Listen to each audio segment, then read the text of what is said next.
Rob Stone from Fox Sports. This is Jock and Graff. Hi, I'm Neil Collins. You are listening to the Unused Substitutes. The Unused Substitutes. And you're listening to the Unused Substitutes. Get off the bench! Hey there, Little Red Riding Hood! I got a problem and it's complicated. Going through text and I just can't ignore the signs. Hear them now and it's so loud it hurts. Hear me growl, hear me howl when the full moon is out. Off the row, ball's gonna bounce down, it's 3 in the box. Bicycle kick! Goal! Rowdies! What a play! What a shot! And it's 1-0 Rowdies!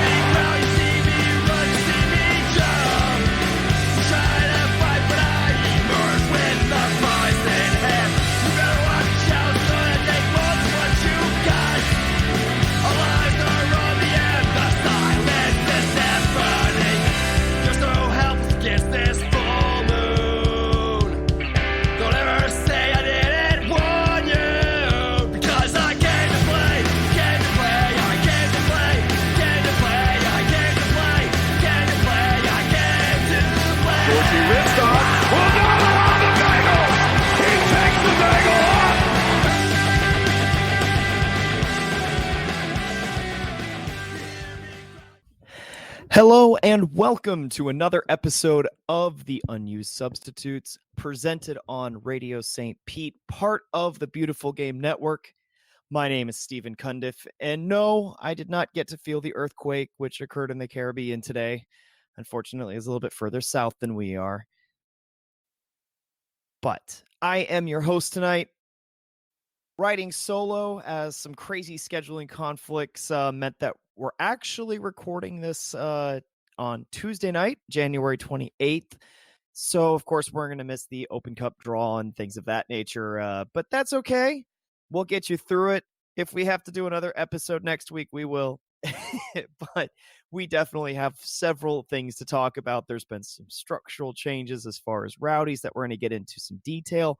We have a guest interview tonight. We've also got a couple of really important Rowdies signings to go into. So we're going to go ahead and jump right into things. First of all, Rowdies under 23s. They did indeed announce the full schedule. Couple of noteworthy events here. As far as those games, there is specifically one weekend game at home for the Rowdies U23. I'm not going through the entire schedule. I'm just going to pick out the major highlight. May 23rd is a Saturday. The Rowdies senior team, of course, are away in Charleston. So, of course, I imagine the majority of supporters are probably going to be at the Charleston game because obviously we've got that new chest trophy that we compete with them for. So, for those that aren't going, this is a good substitute for that. Every other home game during this Rowdies U23 season, which does run from May to July, is, as far as home games are concerned, on Wednesday nights, and they're all 6 p.m. start times. The particular Saturday game also happens to be a 6 o'clock start time. One thing that was changed after the initial announcement, because it's worth bringing up to making sure everybody's up to speed, is the Rowdies senior team is playing a July 4th game. We recognized that in our last episode where we really dove into the scheduling details. Originally, the Rowdies U23 was supposed to be playing at Sarasota at the Premier Sports Complex on the same night or the same day. They decided to go ahead and change that, so now there's no longer a conflict there. Rowdies will be traveling to Sarasota for an away game on Friday. As far as that's concerned, Sarasota actually does happen to be the local derby game. So as far as the closest matchup for away trips is concerned, that's going to be who you're probably going to end up going to. I don't imagine a lot of people are going to travel to the Villages, for example, but we'll run through some of the opponents here later on the show. But Sarasota Metropolis, we did play a game against them last year. It was open to the public on a Sunday. About a handful of people went to that game. It was the Sunday morning after a Rowdies game, so I'm sure that had something to do with it. But it was a fun time. It was a great event, and of course, it was a lot of bench Rowdies players getting some minutes. So that was exciting to see. And of course, some of the kids too, like Robbie Soren Ellis played in that friendly against Sarasota last year. So those games against Sarasota in 2020, the home game is Wednesday night, June 3rd. And the away game at Premier Sports Complex, of course, as we just mentioned, that was moved and is now officially July 3rd, Friday night. So as far as the U23s, again, it's going to be a long time till we know like final rosters for that. I'm sure that they're probably going to end up picking up players that don't make the Rowdy senior team. That would make perfect sense to me. Obviously, the senior team is in camp right now. So obviously, that's something that they are working through. There's plenty to go through, and of course, we'll get to that later. The big thing, of course, being that preseason obviously starts for the Rowdies, kind of officially speaking, this week. This week, we have the first preseason game. Officially, our boys in the green and gold are going to be taking on the Chivas U23 team, which of course is, I believe it's the Chivas Florida U23 team. It's a closed door game. If there's a chance that somebody from the unsubs might be able to get in as a media rep, I think we're asking, or at least trying to see if somebody's available to attend, just to kind of get some thoughts as far as players are concerned. So that way we can relay to you, what's going on with this team. What are we looking at for formations and combinations of players potentially? So we'll see. I'm not holding my breath on that one because I'm not sure if anybody's necessarily going to be available. I know we're trying. But, and this is the big thing, recently added to the preseason schedule on February 12th, which is a Wednesday night, the Rowdies are going to Exploria Stadium, and we are playing Orlando City in a preseason match. And of course, everybody's eyes and ears perked up in both cities because there's no doubting it, okay? And as much as people may want to say it doesn't exist, or it doesn't exist to the degree that some people think, both fan bases had a lot of people come out and say, why the heck is this a closed door match? I mean, what a moment that could have been for both clubs, for you sparking and redoing that amazing rivalry that does exist. If you don't think that's a derby worth your salt, I don't know what planet you're living on. Rowdies Orlando is 100% one of the best derbies that are brewing kind of in the background of U.S. soccer. And it's really, really a shame that we don't get the chance to play them every single year at least once. So it's terrible. But I have good news. And that is that the Open Cup scheduling is starting to really come out now. Obviously, we're getting closer to those dates. So to kind of let you know what's up, round 1 was announced last week while we had our off week of the show. That round does officially begin March 24th and 25th for playing games. Well, not play in, but playing those matches. There are 2 noteworthy games to look at that are local, because that's obviously going to be the ones that would more than likely end up impacting our scheduling for that, what will be our entry into the Open Cup in the second round.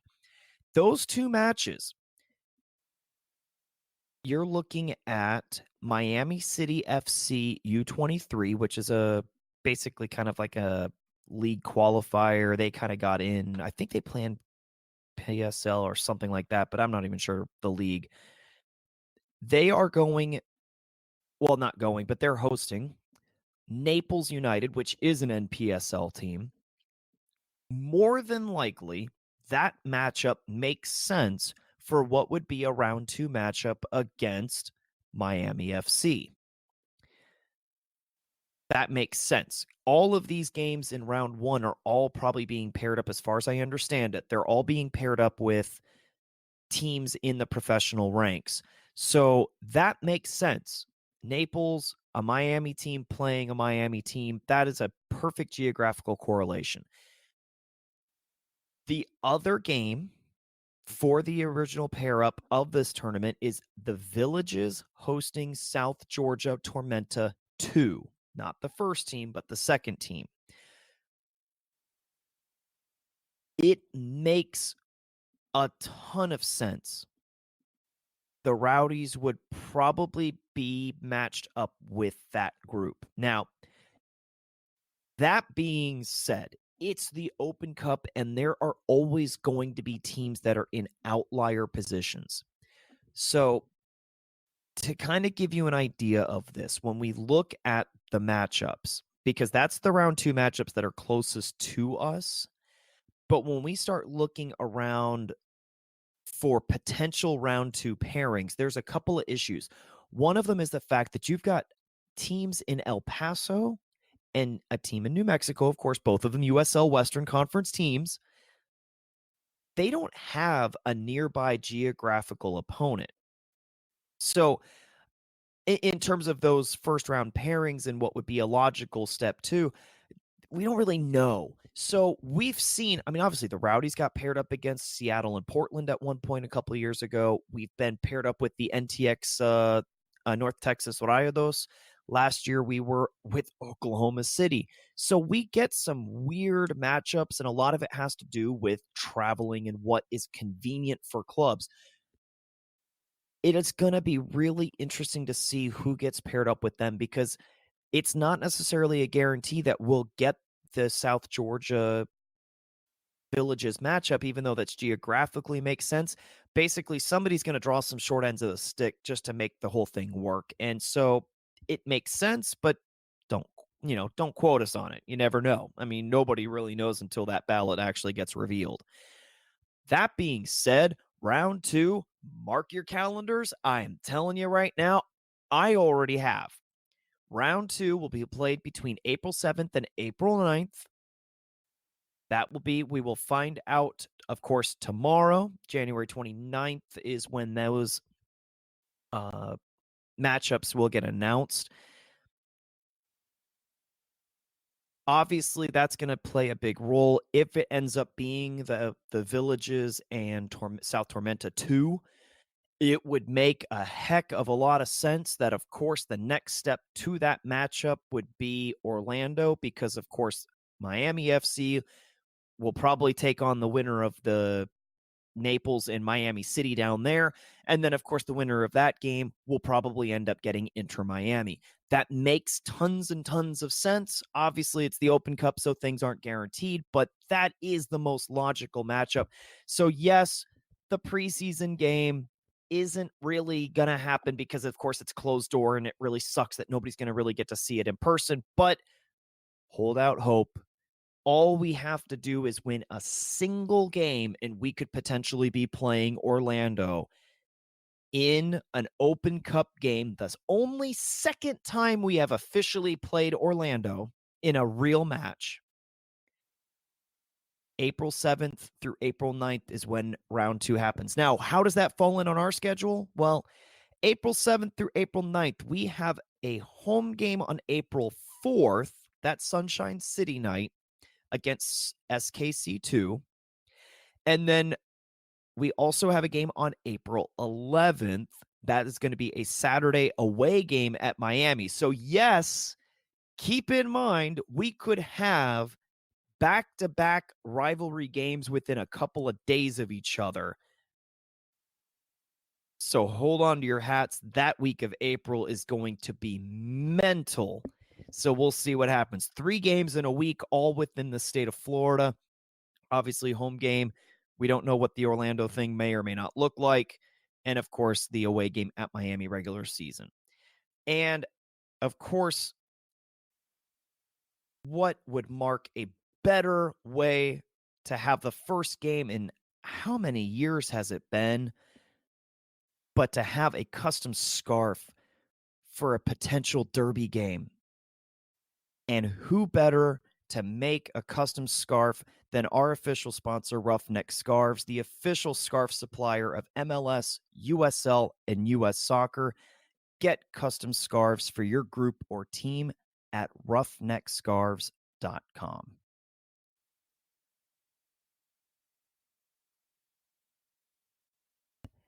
And joining us tonight on this lovely episode is, of course, our newest member of the Unused Substitutes. She is going to be taking over the specific and amazing reporting of our new Rowdies women's team with the WPSL. May I welcome everybody in our audience, Lizzie Wiederecht. Welcome, Lizzie. Welcome to the Unused Substitutes. Say hello to the world. Excited. Hi, everyone. Very excited. Super excited to have a Rowdies women's team, and very honored to for Matt to have reached out to me about joining and covering the women's team.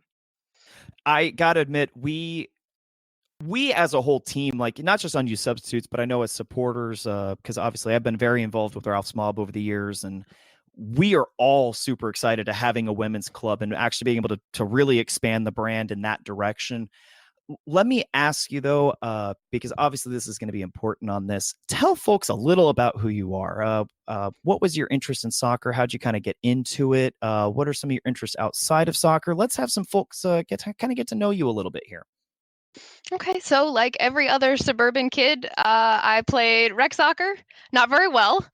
Still the same as now. I'm still not very good. I do enjoy playing, and I enjoyed playing then. I think I did it probably for 8 or 9 seasons. Local was St. Pete Raiders. I don't know if they changed the name by now, but and then every little girl who plays soccer wants to be Mia Hamm.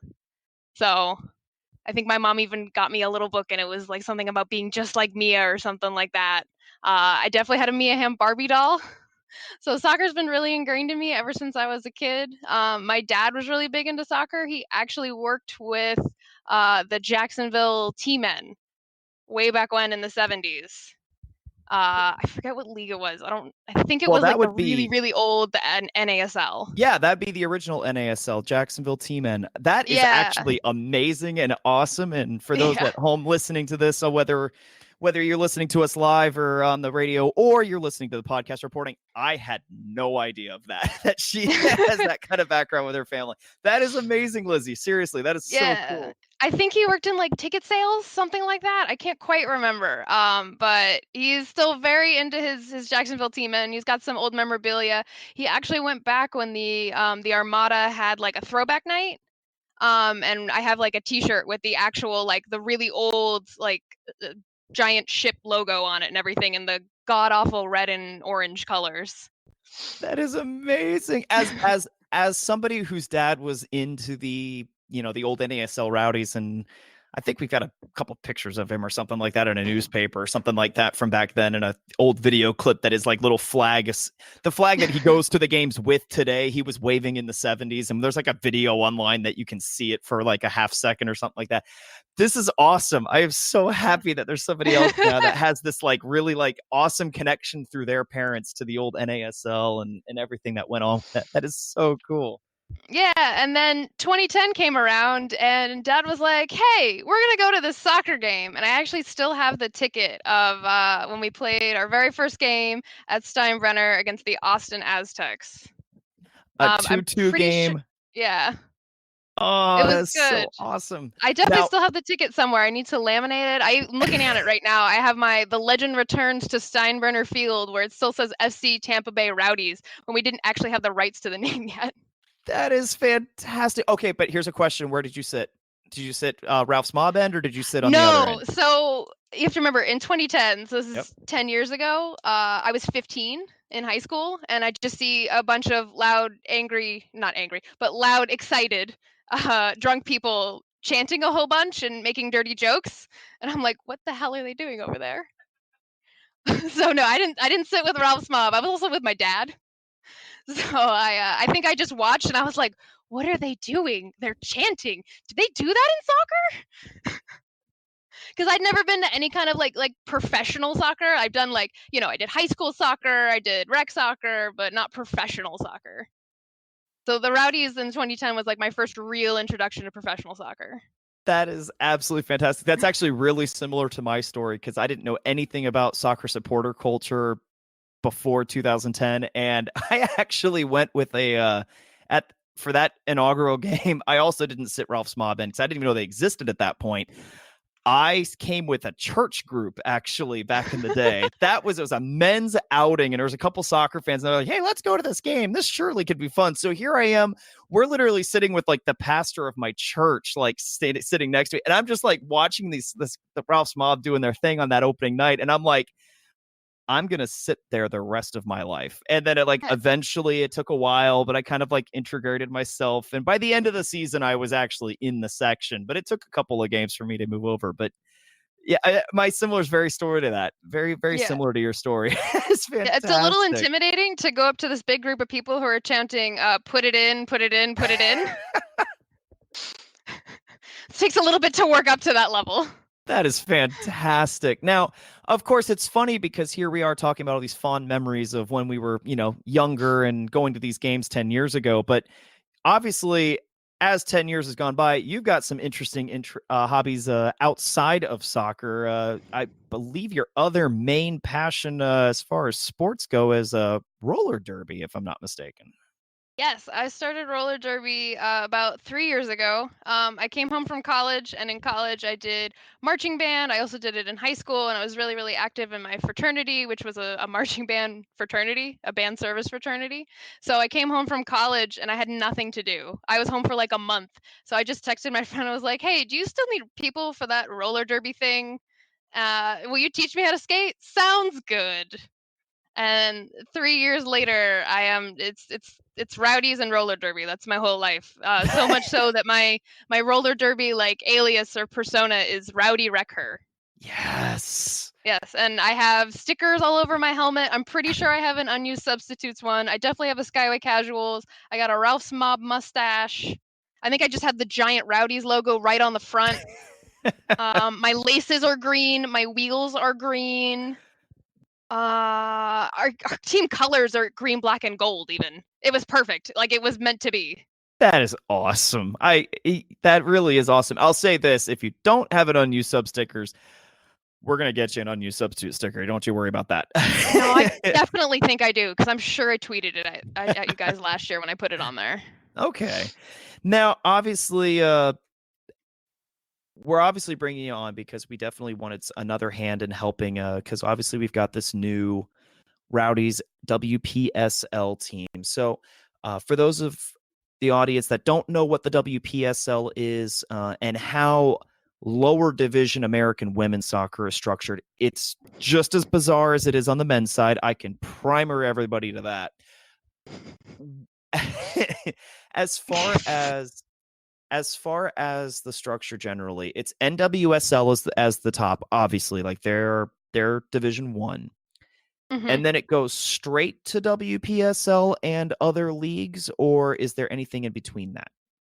So I'm looking at the pyramid right now, and it just says that there's two on what would be the tier 2 for women's soccer. We have the United Women's Soccer League, which I didn't even know existed. It's 23 clubs and 4 conferences, and then directly next to it, so like I said, I'm assuming all in the same tier, is the Women's Premier Soccer League with 119 clubs in 4 regions and 20 conferences, and this is spanning in Canada and Puerto Rico, so I guess it's like North America. Okay, all right. So the funny part is that as we're recording this tonight, we don't have a schedule yet, obviously. That's not necessarily surprising. We don't even really know what teams are going to make up the conference the girls are going to play in. So we really don't know much of anything. I mean, let alone, there's certainly not at this stage in January. We're not going to know rosters at this point. Even the men's roster for U23, even the men's roster for USL, obviously none of that's been finalized yet. So it's not surprising we don't really have tons. But let me just ask you straightforward here. What are what is one thing that you would say you're most excited about having a women's Rowdies team? You know, what is one thing that really makes you excited about having this extra layer to the Rowdies organization? What do you think this might mean for young women in the area that are playing soccer and what they might want to do for their careers going forward? Well, I really, really hope that they definitely start. They said they're going to pull from the Rowdies Academy. I forget what the name of it is exactly. But they said they're going to pull from there, or they're going to partner from there. Excuse me. So I'm really excited for that. It's definitely going to bring hopefully some more notoriety to the Rowdies, kind of branch it out a little bit. They'll be like, oh, there's a women's team. You might be able to work up to this in college and high school. I'm not really sure the age range right now, but I'm looking at the conferences. There's a bunch of conferences. We'll probably be in, I'm assuming, the Sunshine Conference. There's another Tampa Bay team called Tampa Bay United. So I don't know how that feeds in yet. I have to look into a lot of this. It's like you said, there's no name, there's no anything, but I'm really hoping I love that they're expanding. I love that they want to put money into this and they're investing in it. Like, it shows that they're really committed to expanding. Like, I'd love obviously to have an NWSL team at some point, but you got to start somewhere. And the fact that they're going to start to put money into a WPSL team, and it seems like they're really committing to it because they're having them play at Al Lang. Last time we had one, they played in Tampa. I don't even know where it was. I never went because I don't want to go to Tampa. I want to go to Al Lang. I mean, come on now. Who's going to go to a Rowdies game that's not at Al Lang? Right? I mean, As someone that went to a couple of games at the Waters Complex when they had the U23s the first time around, yeah, I gotta admit, I agree with you. Yeah, it has to be at Al Lang. Yeah, and I mean, I think Al Lang would look beautiful on the NWSL stage. I think I'd love to see some U.S. Women's National Team stars there. Just saying. I know we're a long way off, but I love that they want to invest in this and really try and just, I don't know, I'm excited. I'm really excited. As soon as I saw that, I started freaking out at work, and everybody was like, "What are you doing? Why are you jumping up and down?"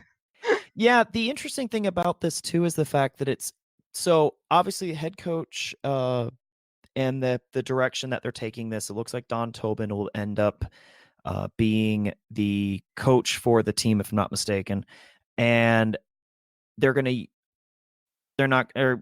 have Tiffany Milbritt involved. Daniel Fotopoulos is going to be involved. So a lot of this is going to be on the technical side of things. Pinellas County soccer, which I believe is like the as old Azalea Youth, I think is what the rec program is still called. I think they're taking over the WPSL. Tampa Bay United, of course, being the Rowdies Academy affiliate for the DA, which is the Development Academy with USSF. That's who partners with them for the youth network in general, which of course is like several different clubs in the area. And then I think it's, technically, if memory serves right, U23s are actually a partnership directly with Clearwater Chargers, which is another like DA club setup. It's funny because, of course, the deeper you get into this, you realize how politically disgusting, youth soccer in this area is. And as somebody that, along with you, I grew up playing at Azalea Youth in my rec leagues and Largo United, and my brother was a player at Strictly Soccer. So we know this area just as well as anybody. I've played at every youth field in the area. So growing up, so I know how complicated it is. And I mean, you want to talk about some crazy stuff. I remember the Black Watch craziness from way back in the day when that club foundered, and then the big news when Countryside merged with Clearwater. That was a huge news deal back in the day. And to think now what we've done with some of these merges and founding of different new clubs and the DA thing, it is as politically messed up. And so one thing that I think is really cool about the direction the Rowdies are taking the women's program, and not to mention U23s and everything else, is that they're trying to get as many of these clubs under one umbrella as possible. And I think that's the big thing that I see right now. And I think that's one thing that's a huge advantage. Yeah, for sure. I love that they're trying to expand it, and they're going big. They're like, you know what? We're going to do the U23s and the women's same year. Let's just roll it all out at once. Let's just do it all. and let's have them all play at Al Lang. We're not going to spread them out. We're going to keep it all centrally located. I think that's just really awesome. And I'll say this, I know for a fact we're definitely going to have you on the show later this year and pop in every now and then for some stuff. I will say this, we were kind of comparing some notes on scheduling to kind of get an idea, because the schedule is from May to July.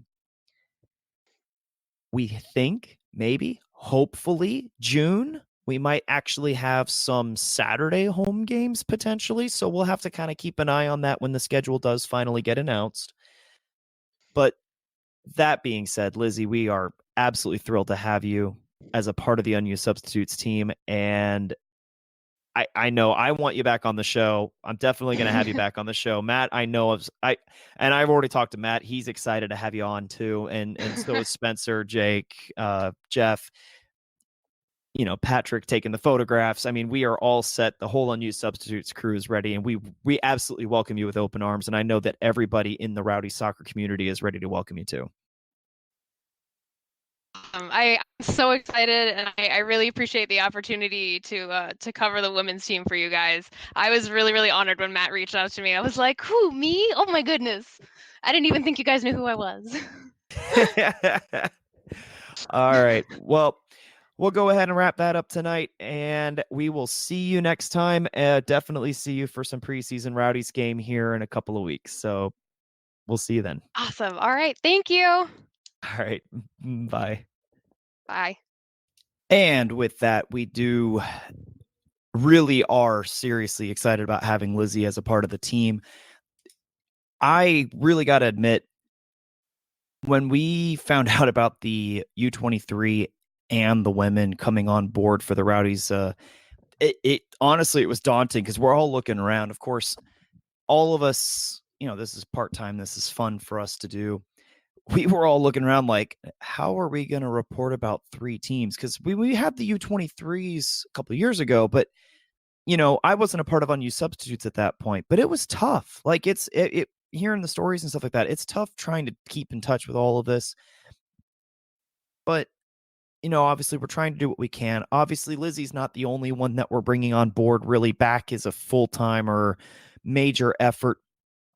Jeff and Spencer, I believe, are also helping out with the U23s, trying to, they'll off change a little bit there, trying to at least keep up with what's going on. I'm going to be honest, of course, if you want to support the show, if you want to support what we're doing, our biggest avenue is through Patreon. You can donate as little as $1 a month. It helps support the show. We have 3 tiers. If you want to go up to the maximum, we do offer a $10 a month as well. And obviously, if you want to do that, by all means, Patreon is probably our best way of raising money right now for making sure the website costs are not coming out of any of our pockets. It also helps to make sure that we can replace broken equipment or upgrade equipment when necessary. So we do appreciate it very, very much if you have the ability of becoming a Patreon supporter of the show. It's supporting a good group of people, and we are the only ones reporting on a regular basis of things, not only with the Rowdies, of course, the main team, but we're going to be reporting on the U23s.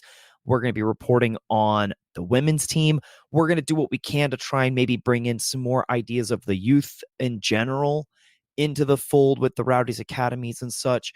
So we're going to do what we can to try and get and paint to you as a Rowdies fan and a Rowdies supporter the whole picture of what's happening with the club. We are the only ones talking about this club. So if you support what we do, if you think we do a good job, if you want us to do better, please, Patreon's the best way to help that and make that happen.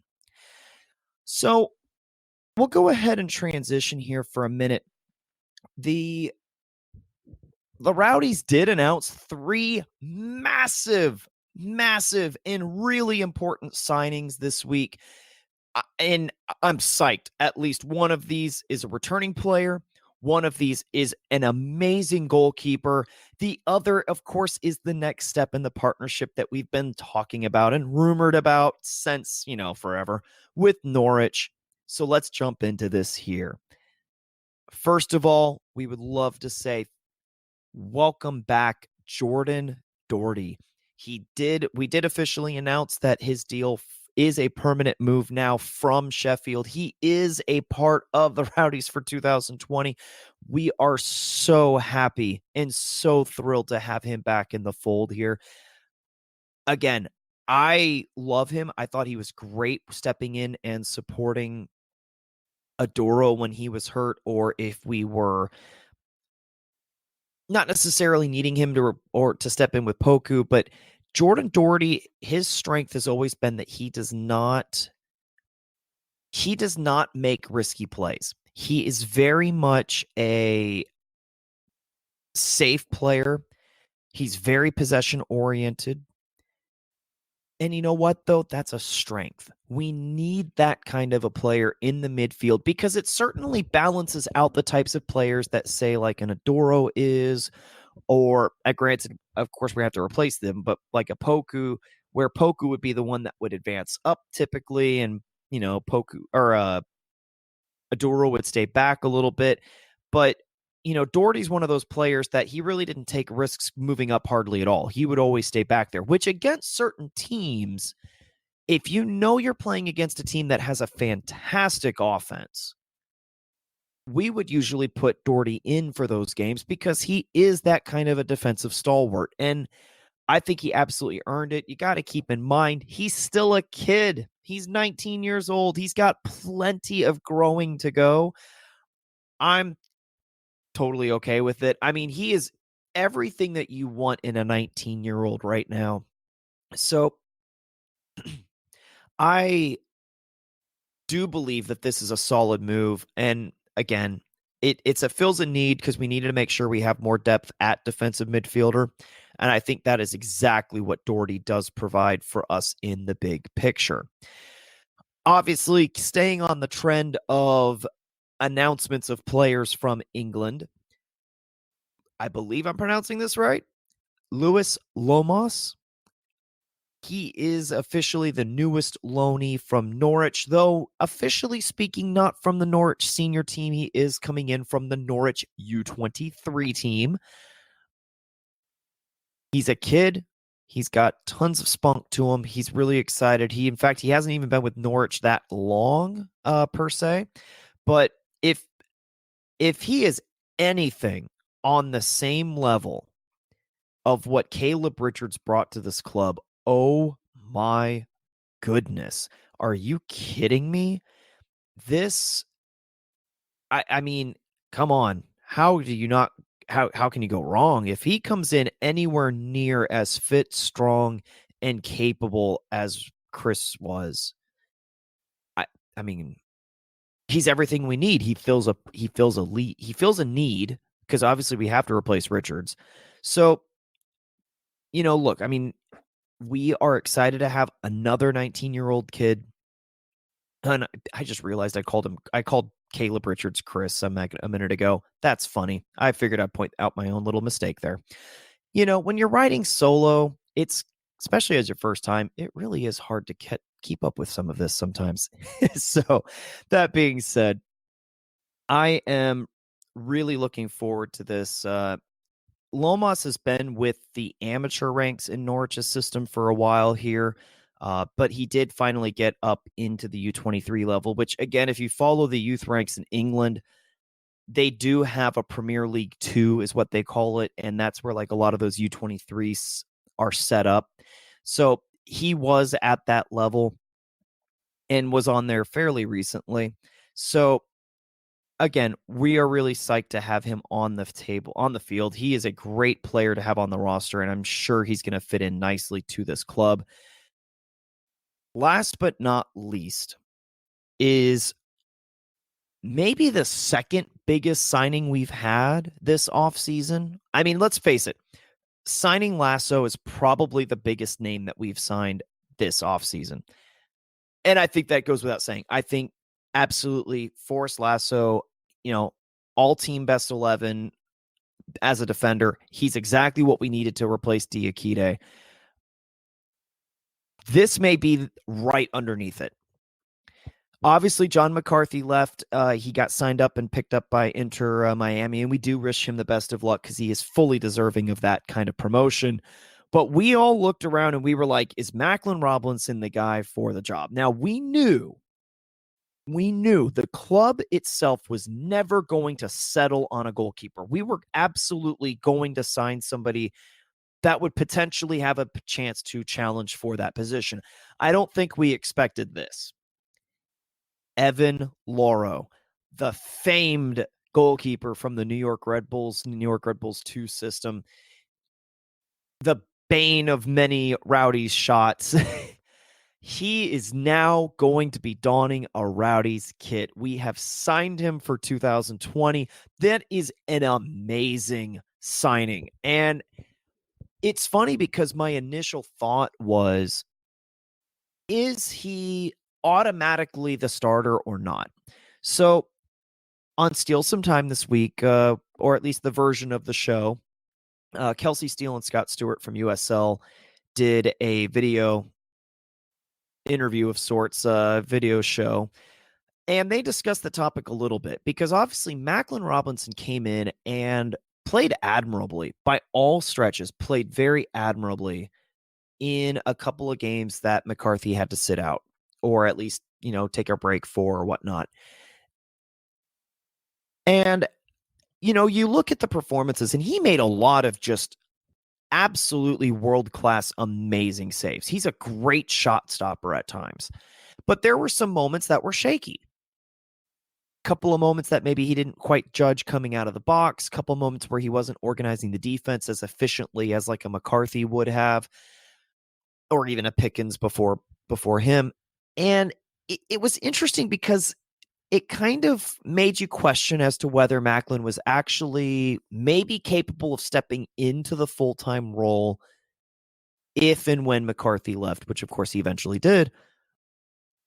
I will say this. It's hard to gain the consistency that you need as a player, whether you're on the field or you are a goalkeeper yourself. It's hard to get the level of consistency you're looking for unless you're actually playing week in and week out. Because practices only do go so far. And not to mention, if you remember, a lot of the games that Robinson played, they were against kind of weaker teams, or at least teams maybe not quite as good. Like I believe the big one that comes to mind for me is the Sporting Kansas City match when we played, of course, at that time they were called Sweat Park Rangers. I'm still calling them Sweat Park Rangers as much as I can. But so it's kind of hard to pick yourself up for a game like that, especially when you're not competing for a starting role. Like there was no way that Robinson was going to overcome McCarthy last year for a starting role. McCarthy just had too much of a pedigree about him as far as his background. This is an interesting situation, though, because obviously Louro is fantastic and has been for a long time, but Louro's not even on the level of McCarthy as far as his reputation and his career up until this point. So I personally don't think it's a done deal that you could just write in Louro as the starting goalkeeper, because I think Robinson absolutely could surprise some people. And I think that this is actually the Rowdies kind of flexing some financial muscle here. I know a lot of people thought the Rowdies would, with Ray's ownership, take a step back for money purposes, that we wouldn't quite get the funding that we were getting with it, Bill Edwards. And don't get me wrong, that is true. Okay, it's not going to be run the same way that Bill Edwards did. So, I mean, the budget is getting slashed. You've been seeing that with, a couple of front office people that have been with the club for several years. They've been kind of stepping away or getting let go and looking for other opportunities in general. So, I mean, you see some of the situation like that, ticket prices getting slashed, which means the main ticket revenue, which is the main revenue stream of the club, that's getting cut down way back. So we know for a fact spending is being changed. But signing players like Evan Louro and Forrest Lasso, creating teams and spending the money to do, the Rowdies U23s, the Rowdies Women's team, we're still spending money. There's absolutely no question about it. This team has not completely gone expenditure zero. We're still spending cash. And I think signing Louro at the very least we're preventing him from falling into the hands of any other team in the league. Because I guarantee you, almost every other club in the Eastern Conference specifically can upgrade themselves at goalkeeper by signing Evan Louro. And even if he's not going to beat Robinson, or you don't sign him with the intention of automatically putting him in a number one spot, you're still putting yourself in an advantageous position of preventing him from falling into opposing teams that are much better. So I'm psyched. That is a perfect signing. So at this moment, the Rowdies are now up to 19 players officially on the roster for 2020 as of today, which of course it's January 27th. I would expect at least another goalkeeper. Obviously, it's always sufficient. You always should really have 3.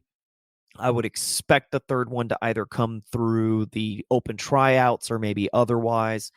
He probably will be a kid by and large, and that's fine. That's really all you need.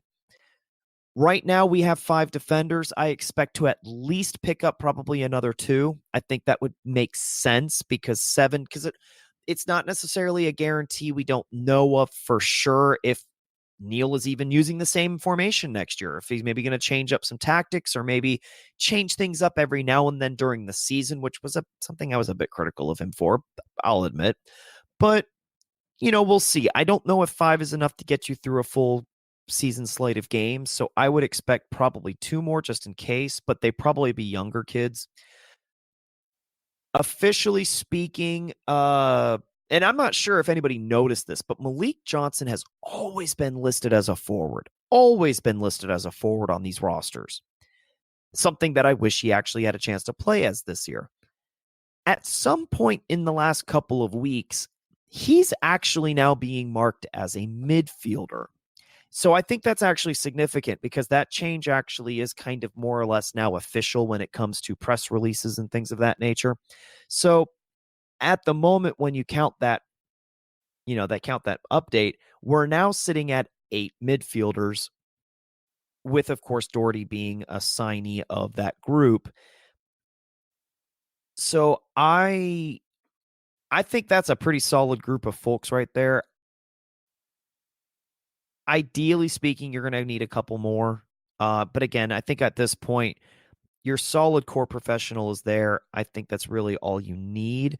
Ekra, Fernandez, Hilton, who came from St. Louis, Mendoza, who of course is the kid from Liberty University in Veracruz. We're coming back with Adoro, Steinberger, Doherty's coming back, of course, and now Johnson officially being relabeled as a midfielder. I mean, that makes sense. To me, that makes sense. So we'll see what happens here as far as the tryouts and this preseason camp and see who else maybe comes through the cracks. And, of course, recapping as far as who we currently have as strikers, we have Gonzati, M. Kasana, Tejada all coming back. And, of course, don't forget, we've got the leading goal scorer from Loudoun last year. We went ahead and signed him. His name is Murphy. So don't forget that as a name for the striker position. We have some striker talent, and there is no doubt about that. So what I'll go ahead and do here is there was a couple of items from around the USL that's worth mentioning because at least one of these, I got 2 former players and 1 current player that is big in the league in general. And I'll start there. Dane Kelly, who is officially speaking, if I'm not mistaken, the all-time leading scorer right now in USL as far as their brand is concerned in Division 2. Dane Kelly is no longer with Indy. He has now gone to Charlotte. But, and I'm going to put a massive asterisk on this because I think there are 2 things happening with that move that are really important. One of them is the fact that, Dominic Adoro, the other one, he did not get re-signed by Charlotte. So this is not a situation where Kelly and Adoro are going to be playing up top together because, I mean, a year ago, you take that consideration as far as a duo combo threat up front, and that could be one of the scariest offenses in the league. But that's not happening here. Adoro hasn't been re-signed by Charlotte. Officially speaking, he's a free agent at the moment. So Dane Kelly's going there now and being the lead man. So I'm not too concerned about that. But the other's the fact that Charlotte is desperately trying to make a name for themselves in a market that's going to be joining with a MLS team. So let's be real about this as far as the expectations. They need to create some noise, and Dane Kelly is the perfect type of player for that situation right now. Two ex-Rowdies that we did kind of get some news on. One of them, I'm not sure how old it is, but the other one certainly happened since the last show. Lance Rozeboom played with the Rowdies for a single season. Didn't do too bad. He was a decent holding mid. Nothing flashy, nothing brilliant as far as athletics or otherwise, but a solid professional player. After he left the Rowdies, he went down and played for Miami and has performed admirably there. And he has actually now survived the jump, if you want to call it that, from the amateur ranks or semi-pro ranks. He has now actually officially been re-signed for Miami for the 2020 season. So we will see ex-Rowdy Lance Rozeboom 3 times this year at a minimum during those derby matches. So that is cool. I figured that would be important to share. The other interesting piece of news, if you didn't know yet, and if we haven't mentioned it, Stefano Bonomo, who did play with the Rowdies for a year, he went to Sacramento after leaving the Tampa Bay Rowdies. He officially did indeed announce his retirement. We wish him all the luck, of course, in the world, as we do all of our ex-Rowdy players. We love each and every one of you, and we hope some of you are still listening to the show and following the team, because we love every one of you. So with that, I hope that you enjoyed my solo efforts tonight behind the microphone. It's something I wish I don't have to do very often, but we'll see what happens, of course. My we love you for this week, of course, without a question, undoubtedly, absolutely, undeniably, is going to be Lizzie Wiederecht. We love you, Lizzie, for coming on board as a brand new face to the unsubs. Thank you for taking over the Rowdies the ownership of for unsubs of covering the Rowdies Women. We know you're going to do a fantastic job. Your heart is in it. We know you love women's soccer. I've known you and have stood side by side with you for several years now in that supporter section. So I know where your heart is as far as Rowdies are concerned. We absolutely are thrilled to have you on board. Thank you, Wolfface, for providing our amazing and consistent music for the introduction. Radio St. Pete for giving us a platform to do the live radio broadcast, or of course the recorded show broadcasting on live time. And of course, Shamrock Pub for all the support you give for when we do our live shows. If you are listening to this, I don't care what platform you're using it on, please give us a share on your social media. Give us a subscription if there's a subscription option. If you can rate it, if you can review it, please. Every little bit helps because it gets the face out there. Sometimes algorithms work where you will bounce off to other Rowdy supporters based off of that, and maybe other people will discover us. So please, if you have the ability to do that. With that, thank you for listening to the Unused Substitutes. Go Rowdies and have a great night.